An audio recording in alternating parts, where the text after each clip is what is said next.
Several improvements have been made to AudioWarp in Cubase 12, and in this video I'll cover the main two updates. The first is the ability to use the AudioWarp tool directly within the project window.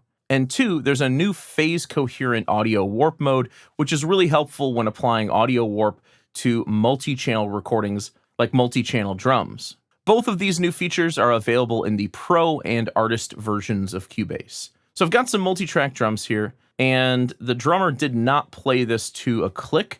She followed the tempo of other musicians that were playing, but I want to lock this down to the grid. I at least want to lock down the big beats to the grid. So I'll start playing this, and then I'll press C to bring in the click so you can see how this drifts on and off of the grid.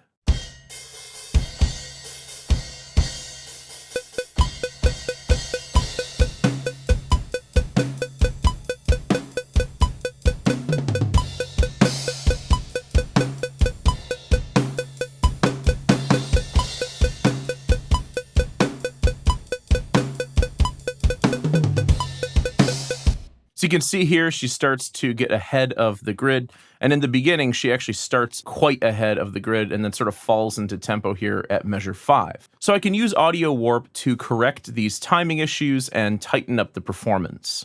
Now, one way to warp the timing of audio is just to do it one track at a time. Obviously, you don't want to do that for something like multi-track drums because all of the channels will fall out of alignment or fall out of phase with each other. But I do want to show you this first new feature on a single track. So if I go up to my warp tool and then click and hold and select the free warp tool. With the free warp tool, you can now use this directly within the project window. So if I need to start creating warp markers, I can do that right here. And then I can drag these where I want these to snap to, and these will snap to grid divisions. So that's the first new feature, and we're going to be using this throughout the video. So let me just undo those adjustments. In order to edit all of these drums at the same time, I'm going to need to put them in a folder and apply group editing to them.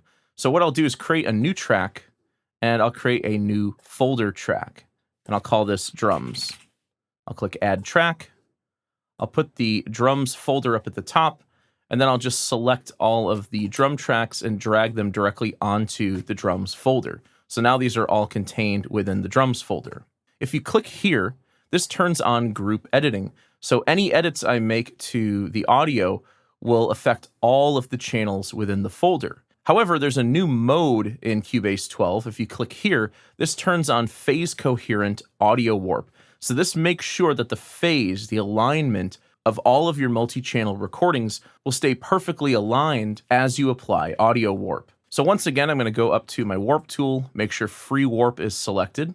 Then I'll click in here, and then I'll start creating warp markers for each of my big beats. I'm mainly concerned about the kicks on the down beats, as well as the snare drum on beat 4. This song is in 6/8 time, so the snare drum is on 4 rather than on 2 and 4, like you'd see in 4/4 time. Off screen, I finished my timing corrections, so let's give this a listen with the metronome in.